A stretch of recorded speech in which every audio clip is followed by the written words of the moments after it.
जी अस्सलाम वालेकुम। मेरा नाम इरफाना ज़रगर है। मैं श्रीनगर सिटी से हूँ, नौशहरा एरिया से। मेरी पैदाइश हो गई है खानका में। फिर मैं क्वीन इस्लाम स्कूल में पढ़ती थी। मेरी स्कूलिंग वहीं पे हो गई है। उसके बाद मेरा 10th क्लियर हो गया तो मैं कोठी बाग चली गई। कोठी बाग के बाद मैं एमए रोड चली गई तो मैंने ग्रेजुएशन कंप्लीट की। तो उसके बाद हमने शिफ्ट किया, मतलब खानका से हमने शिफ्ट किया नौशहरा। तो हम नौशहरा में रहने लगे। तो उसके बाद मेरे फादर थे, मेरी मदर थी, तो मैं कॉल सेंटर में जॉब करने लगी।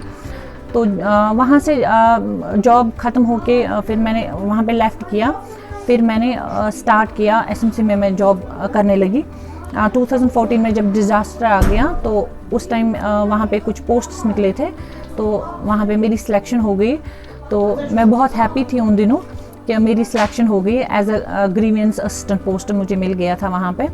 वहाँ पे कमिश्नर साहब मिस्टर कस्बा साहब थे, तो उन्होंने मुझे बड़ा अप्रिशिएट किया कि आपने कॉल सेंटर में ऐसे कॉल्स वॉल्स लेते थे, आपको बड़ा मतलब वहाँ पे इतने अप्रिसिएशंस मिले हैं। स्टार ऑफ द मंथ मुझे मिले थे वहाँ पे कॉल सेंटर में, या मतलब स्टार ऑफ द ईयर मुझे मिल गया था। तो उन्होंने मुझे बोला कि हम अगर आपको यही पोस्ट दे देंगे तो आप यहाँ पे कर सकती हैं। तो मैंने बोला सर आप मुझे एक ट्रायल दे दीजिए, तो अगर आपको लगा मैं ठीक कर रही हूँ तो मैं कर सकती हूँ। उसने बोला हाँ अब मुझे लगता है यू कैन डू इट।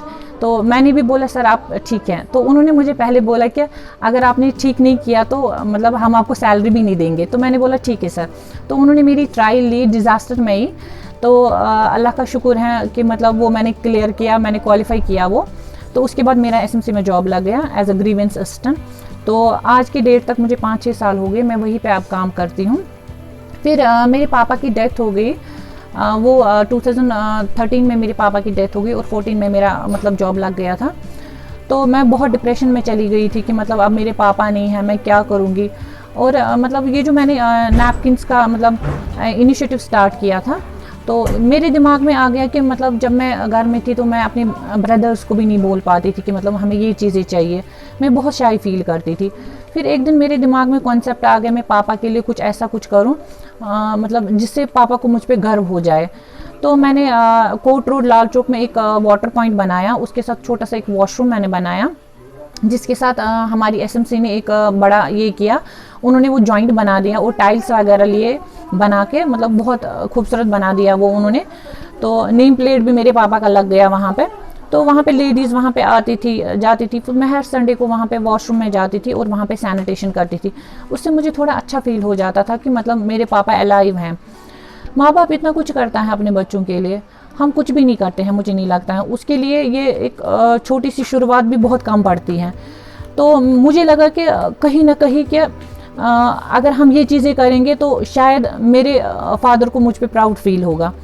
तो मैंने जब ये स्टार्ट किया तो मैं जब सैनिटेशन करती थी, एक दिन मेरे दिमाग में ये कॉन्सेप्ट आ गया कि मैं अपने घर वालों को भी नहीं बोल पाती हूँ। अगर मैं ये चीज़ें रखूँगी अवेलेबल हर एक लेडीज़ वॉशरूम में, तो हर एक लेडी को इसकी मदद मिलेगी और मेरे पापा को भी सवाब मिलेगा।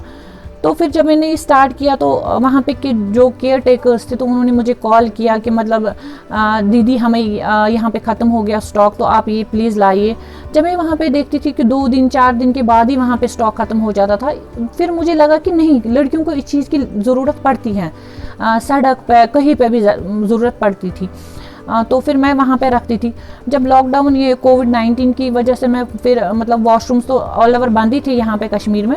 फिर मैं डोर टू डोर गई लड़कियों को देने के लिए, क्योंकि बाहर भी नहीं जा पाते थे लॉकडाउन की वजह से, रिस्ट्रिक्शंस बहुत ज़्यादा थी, तो उस वजह से नहीं कोई जा पाता था बाहर और फाइनेंशियली बेचारे सब लोग बैठे ही हुए थे।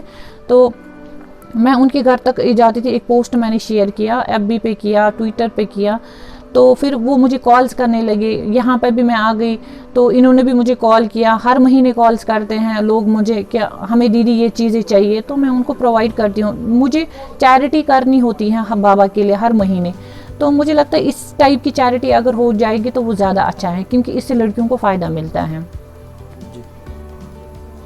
जहाँ तक फैमिली का सपोर्ट है, मेरे घर वालों ने कभी भी, इवन कि मेरे पापा भी जब थे तो उन्होंने भी मुझे कभी नहीं रोका है किसी काम के लिए, क्योंकि आज तक मतलब जो भी मैंने काम किया है मैंने अच्छे काम किए हैं।